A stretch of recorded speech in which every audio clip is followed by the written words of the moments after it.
kuvugana n'uburemerezi bw'inyishu yawe.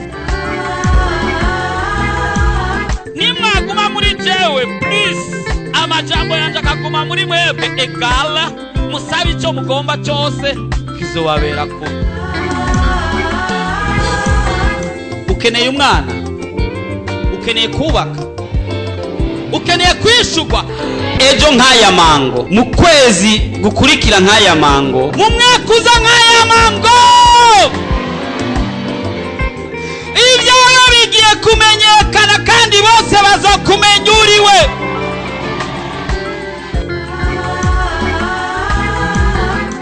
Ariko Yesu araha ariko arakubaza ati ubu ugomba gukira nimugwane. woba urusha, woba uremerewe, woba ufise ibibazo waburiye inyishu, woba ugomba kwakira Yesu Kristo nk'umwami n'umukiza w'ubugingo bwawe, woba ugomba kuvugana n'umukozi w'Imana Pasteur Jackson Nkeshimana, wo mwandikira ubutumwa bugufi kuri 76 96 96 96 kugira ngo agusengere kandi agufashe mu buryo bw'impwemu. Yesu yavuze ngo nimuze kuri jewe mwese abananiwe n'abaremerewe ndabaruhura. Afitiye Yesu mukinga zatiwe ariba ibyiza gusa ndaje z'umutima. Urashaka kwama ukurikirana ubutumwa bwiza ku telefone yawe? Ja kuri YouTube wandike Pasteur Jackson Nkeshimana, urasanga ko ubutumwa hamwe n'ubwo yavuze kera. Ntibibagire kugira subscribe canke s'abone, wibuke kubusangiza n'abandi.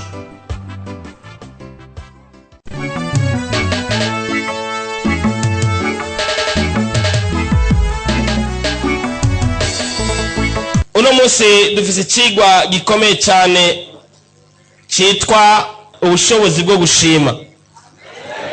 Amena. Bwira mugenzi ati hari ubushobozi mu gushima. Umuntu urashaka kumugirira neza atagushimiye bikakubabaza, n'umuntu ashobora kukugirira neza nutamushimira bikamubabaza.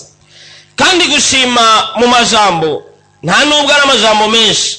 Urakoze n'amajambo make, asante n'amajambo make, merci n'amajambo make, thank you n'amajambo make, kongwa n'amajambo make. Ariko ayo majambo akagira imbaraga akinjira mu mutima w'umuntu agahindura umuntu. Ikindi gihe Yesu haza abanyamibembe 10 baza kumwitura bamubwira ko bagwaye imibembe bagomba ko abasengera bakize. Yesu acababwira ati genda wiyereka abaherezi. Bariko baragenda ngo bagenda bakira ingenda. Uwa mbere yakize yaciye icobokera arigira, wa kabiri kugeza ku wa 9 mugabo haje kushima umwe wenyine. Iryo jambo ndibaza muramaze kurisoma. Abantu mu mico yabo ntibazi gushima, ariko gushima birafise inkomezi. Imana rero ni Imana yibera mu mashimwe y'abana bayo.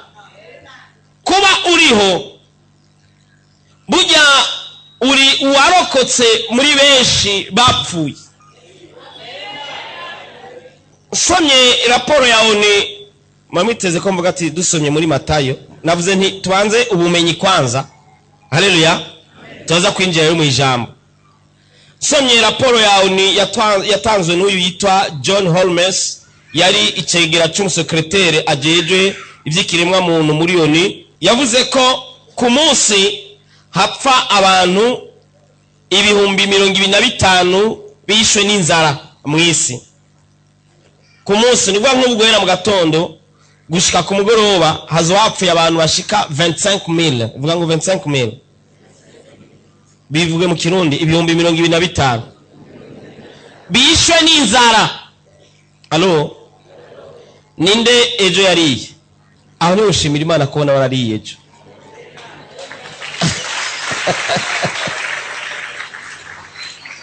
Hari abantu bafise amenyo nk'ayawe bohekenya kumbati bafise amaboko nk'ayawe boyoye umuceri, ariko ejo bapfuye bashika kuri 25,000 bishwe.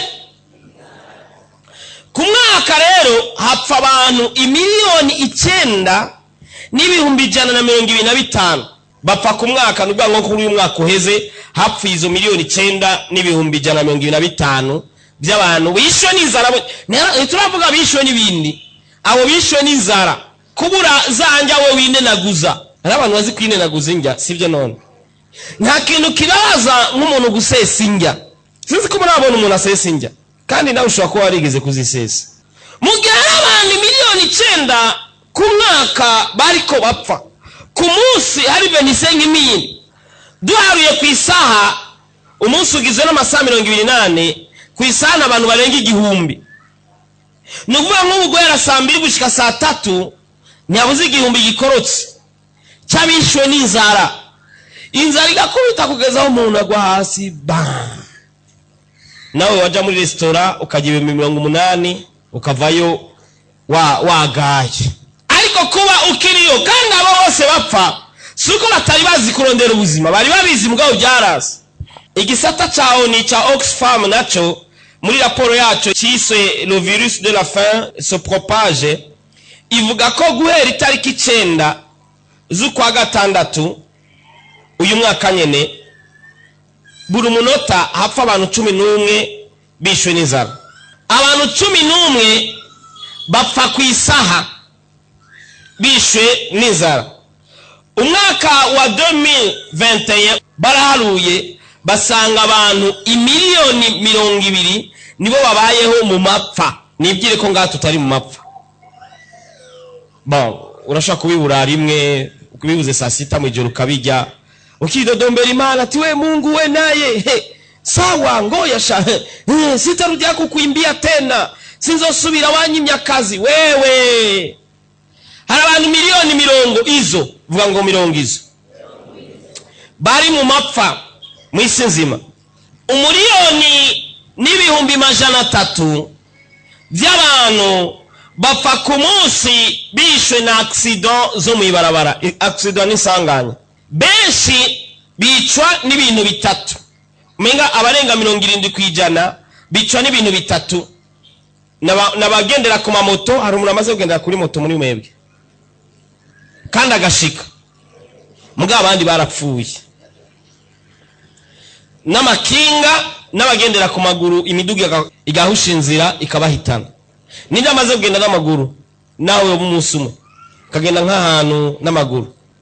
Hari abagiye n'amaguru batashitse. Ninde amaze kugira ku ikinga, taxi vero cyangwa kayinyonga cyangwa? Hari abayigiriye ko batashitse. Ninde amaze kugira ku imoto? Hari abayigiriye ko batashitse. Sasa ngo ku munsi hapfa abantu navuze miliyoni zingahe? 1,1,300,000 bishwe na accident zo mwibarabara. Babandi bakorokewe ko n'amazu ntibarimwo, babandi baguye mu wese ntibarimwo, babandi bagwa mu binogo bari kwayiruka ntibarimwo, abishwe n'ivyuma byo mwibarabara bya bindi tugenderamwo, bya bindi abantu 1,300,000 abo bangana gutyo barapfuye bishwe na accident mu ibarabara. Abantu 1,050,000, vuga ngo 50 miliyoni, abantu 1,050,000 bakomerekejwe n'ama accident mu ibarabara. Ugasanga ni Kamuguru kubera accident yo mu ibarabara. Imiliyoni zingahe? Nukuvuga hapfuye 1,300,000 abacitse ku icumu yibarabara bakagumana ibikomere ntibapfuye, bagataha bavuye mu nuzenya mu bitaro, akagenda asigaye amezi uku. 1,050,000 z'abakomerekejwe na accident. Kandi 73% y'abicwa na accident n'abantu b'igitsina gabo. Ari umuntu w'igitsina gabo ari ngashira ukuboko hejuru. Ego ukwicaye Imana akubwira ati pole sana, mubwira ati murakomerewe gose. 73% ni igitsina gabo. Abantu 184,000 ibihumbi 184 barapfa ku mwaka bishwe n'isoda hamwe n'ibyo bindi bisosa. Ni ukuvuga baharuye ko hapfa umuntu umwe mu minota 3. Uyu mwanya mpagaze ngaha hamaze gupfa nka 2, nimba amaze kuvuga iminota 6 hamaze gupfa nka 2 bishwe na soda. Abantu ibihumbi majana ndwi, vuga ngo Iraki ndwi, abantu ibihumbi majana ndwi bicwa na hepatite C. Buri mwaka Iraki ndwi y'abantu barapfa bishwe na hepatite C. Ibihumbi majana 8 ku mwaka bariyahura. Kavuga ati jewe mbona ko ntakwiye kubaho, agafata umugozi agakubita kosha. Undi munsi nagendeye ahantu hari mu mirango ngaho, nza gusanga abantu bakongera imbajije babwira ngo umuntu yiyahuye. Turaja kumuraba. Hama bambwira ati ntituzi cyatumye yiyahura. Ati mugabo yarigeze gushwana n'umugore. Ati umugore agenda iwabo. Ati mugabo uyu mugabo acavuga ati nzoza kwiyahurira iwanyu kugira ngo polisi izobafate.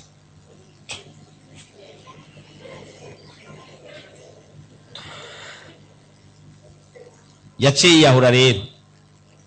Abantu ibihumbi majana 8 biyahura ku mwaka kubwo ama deception kanaka. Mbe we ntuca mu bibazo kutari yahura, ubwo si ubuntu bw'Imana? Uribaza ntuzi aho badandariza imigozi bayigurisha senkisa ngaho hepfo. Ugenda kuba utazi aho bayigurishiriza cyangwa utagira senkisa yo kugura umugozi. Ariko Imana ikaba yaragufashije ukamara iki kiringo cyose umwaka ugira uhere, ntiwiyahure. Nako gatima karigeze kuza mugabo ntikafashe. Ninde bibaze gushikira akimvira kwiyahura? Nkumva isoni kubivuga. 1 2 3 4 5 ni benshi. Mudamu umwe baza gushwana n'umugabo, acabwira umugabo ati je umunsi umwe nziyahura. Burya abantu bariyahura. Sasa heze imisi nyamudamu afata igikombe, cyari igikombe bya bindi batanga mu mpunzi cy'icuma, akoroga ibintu, akoroza ibintu aranywa.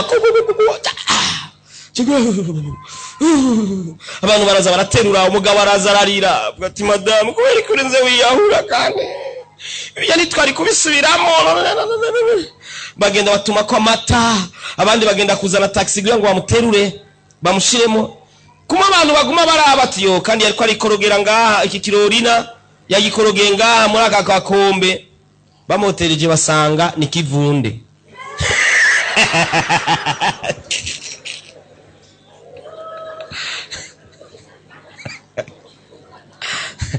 Ati ni kivunde kumbe kwa duhenda.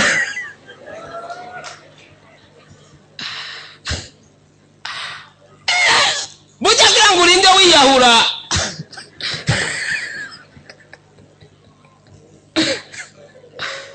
Biba bitaciye hafi ndugu yangu. Ariko ibaze abantu 800 bakiyahura bagapfa bagahwera bagahenda. Ariko bagomba kwiyahura ukagira akavunde gusa.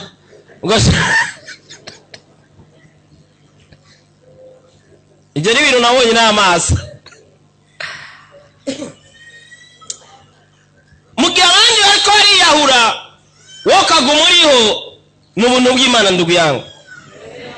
Aho ni washimira Imana ndugu yangu. Reka tuyikomere amashyi menshi.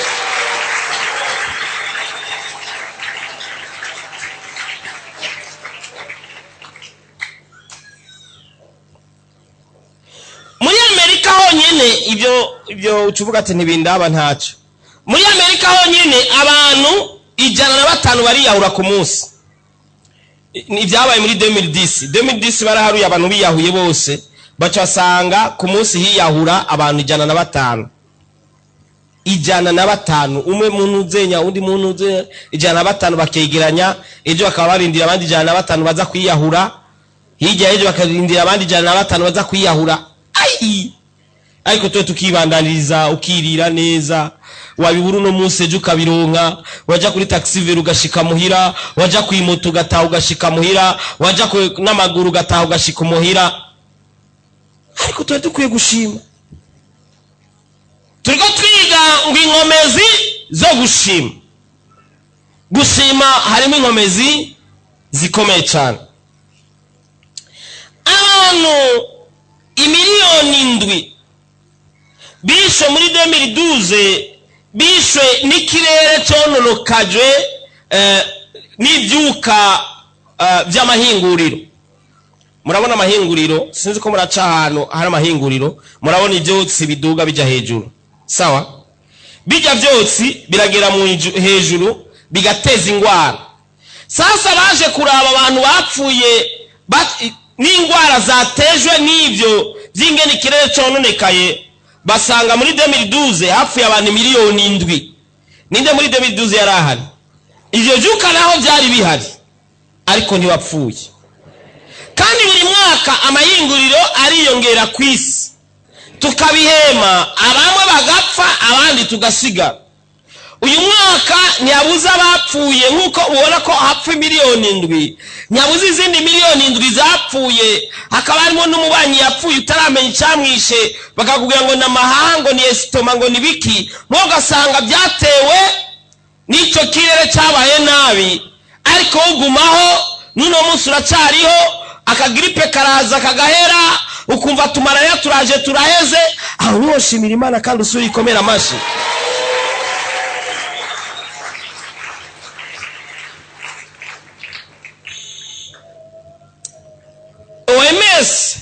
OMS ni Organisation Mondiale de la Santé, ivuga ko hari imiti 248 iyo miti isirikira mu bantu, mugabo ari imiti yica ubwoko 248 hatabuze niyo wanyoyemo.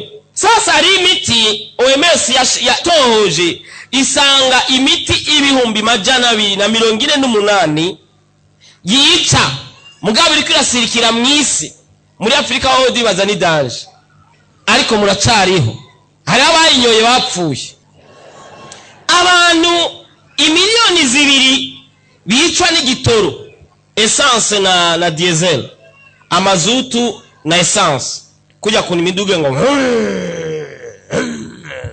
by'igitoro baza gupima bagasanga ari ikintu cyononekaye mu mubiri bivanye n'igitoro, essence.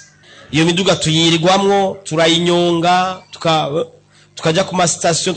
Abantu imiliyoni 2, abantu imiliyoni 5,500 bariwe n'inzoka, baribwa n'inzoka ku mwaka. Sasa ibaza imiliyoni 5,500 bakomowe n'inzoka, bashaka imigomboro y'inzoka ntacyo yamaze, barapfa. Ariko waciye ahantu hari inzoka zimwe za danger, ariko ukaba ukiriho. Abantu 429 bapfa ku mwaka bishwe na malaria. Malaria yendi unywa tunuze nyamunywa iki? Jemeruka kugwara malaria muri 96. Sinzi imiti icyo gihe banywa kinini, ubu sinzi ko banyi bimeze gute. Bavuze ngo babyita gute ibyubu. Ninde amaze kugwara malaria muri iyi myaka? Harabayigwaye nkawe bashika 429 barapfuye, wowe urasigara. Rero muri rusangi abo bose bicwa n'ibyo byose, abahinga baharuye ko umuntu umwe n'ibice 81 bapfa ku musegonde, ku munota hapfa abantu 109. Urabona iminota amaze ngaha ndiko ndavuga, nimba amaze iminota 10 hamaze gupfa abantu bangahe? 109 ni wapfa ku munota. Mu minota 10 hapfa bangahe? 1090. Nukuvuga mu minota 10 no bamaze ndiko ndavuga, hari abantu bashika 190 bapfuye. Uyu mwanya mejeje kuvuga ndiko ndababwira muharure nimba hari umunota uheze, abantu 109 baraheze. Ariko muri iyi minota 10 tumaze mu bicaye ngana n'umarapfa, hari wapfuye. Haleluya, turi bazima. Amena. Ku munsi hapfa abantu 157 ku munsi. Ku mwaka hapfa abantu 1,057,000, nuvuga Burundi nka 5. Ku mwaka hapfa abantu 1,057,300. Wibuka ko urupfu rwegera umuntu nka kumwe ko igitutu ciwe. Burya igitutu kiregera umuntu cyane. n'urupfu ruregera umuntu nk'igitutu. Abo bapfa suko batari bazi kwikingira nka wewe. Barikingiye, harimo n'abazi kwikingira gose gukurusha. Ibintu byose boza n'isabuni n'umugate bagakwa koza n'isabuni kugira ngo babone ko bikingiye n'ivyo bajya n'iki byose mugabo barapfuye. Bantu b'Imana, kuba turiho sigi y'Imana. Hari umugambi Imana dufise ko mu buzima. Amena. Ariko kumara umunota umwe wonyene n'ubuntu uravye ingene bariko barapfa abantu. Kumara umunota umwe n'ubuntu Imana ibikugiriye. Twari dukwiye gushima. Imana iguhaye amahirwe yo kubaho umunsi wose n'ikiringo kinini cyane. Uba ukwiye kuyishimira ukavuga ati urakoze Yesu. Za nkomezi zo gushima. Yesu mu masengesho yiwe yabanza gushima.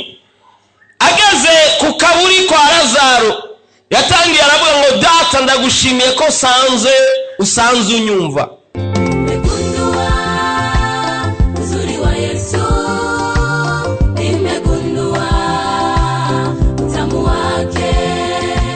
Uburebure bw'ingorane yawe bungana n'uburemerezi bw'inyishu yawe.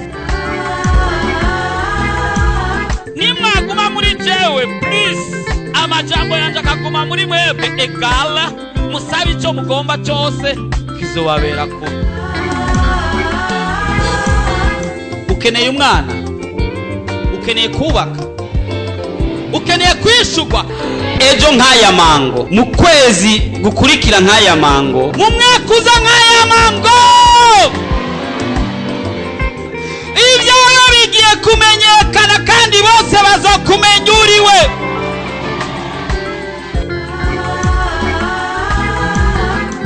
Ariko Yesu araha ariko arakubaza ati ubu ugomba gukira nimugwane. woba urusha, woba uremerewe, woba ufise ibibazo waburiye inyishu, woba ugomba kwakira Yesu Kristo nk'umwami n'umukiza w'ubugingo bwawe, woba ugomba kuvugana n'umukozi w'Imana Pasteur Jackson Nkeshimana, wo mwandikira ubutumwa bugufi kuri 76 96 96 96 kugira ngo agusengere kandi agufashe mu buryo bw'impwemu. Yesu yavuze ngo nimuze kuri jewe mwese abananiwe n'abaremerewe ndabaruhura. Afitiye Yesu mukinga zatiwe ariba ibyiza gusa endeze z'umutima. Urashaka kwama ukurikirana ubutumwa bwiza kuri telefone yawe? Ja kuri YouTube wandike Pasteur Jackson Nkeshimana urasanga ko ubutumwa hamwe n'ubwo yavuze kera. Ntibibagire kugira subscribe canke s'abone. Wibuke kubusangiza n'abandi.